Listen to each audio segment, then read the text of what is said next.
Latvija pirmajā vietā esam gatavi pārņemt varu valstī šodien, ja neviens cits nav gatavs krīzes situācijā uzņemties atbildību par šo valsti.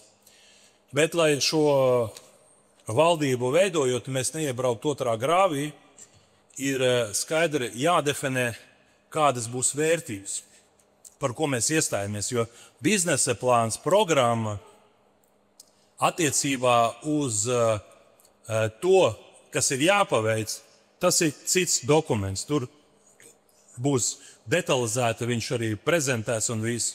Bet ir vērtības, vai mums ir pa ceļā, vai mēs braucam pa labi vai pa kreisi, uz ziemeļiem vai austrumiem. Un šeit es tāpēc gribu šodien nolasīt, kā jūs zināt, es pārāk daudz nemīlu lasīt, bet es gribu nolasīt precīzi šos punktus. Tātad dokuments varētu skanēt sekojoši. Mēs iestājamies par Latvijas attīstību, kas ir neatraujami saistīta ar vispār cilvēciskajām un kristīgajām vērtībām. Cilvēka cieņu un atbildību pret savu tuvāko un savu valsti. Mēs uzskatām, ka tradicionāla, stipra un vesela ģimene, kas nodrošina sabiedrības garīgo un morālo veselību, ir valsts pamats. Latvijas satversmē ietvertie vārdi Dievs svētī Latviju ir cieši saistīti ar Bībeles vērtībām un mūsu ikdienas un sabiedriskās dzīves vadlīnijām, kas veicina taisnīgumu, mieru un cilvēka brīvību. Ik viens cilvēks ir vērtība. Mēs aizstāvam cilvēka brīvību, dzīvot, domāt un rīkoties saskaņā ar savu ticību un sirdsapziņu, ievērojot atbildību pret Dievu un sabiedrību.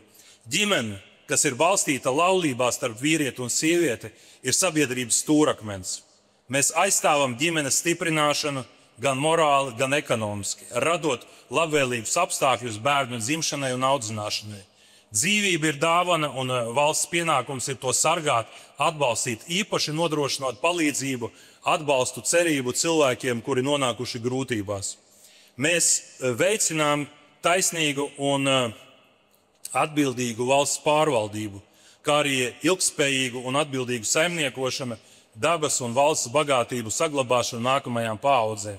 Latvijas kultūra, valoda un garīgās saknes ir mūsu tautas pamats. Mēs iestājamies par to saglabāšanu un atjaunošanu izglītībā, mākslā, sabiedriskajā dzīvē un politiskajā domāšanā. Mēs ticam, ka Latvija var būt vienota, taisnīga un garīga stipra valsts.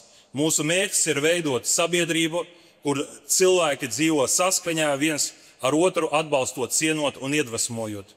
Mēs aicinām visus, kuri tic mīlestībai, patiesībai un konservatīvajām vērtībām, pievienoties mūsu kopējam darbām, lai veidotu valsti, kas balstīta kristīgās un vispār cilvēciskās vērtībās.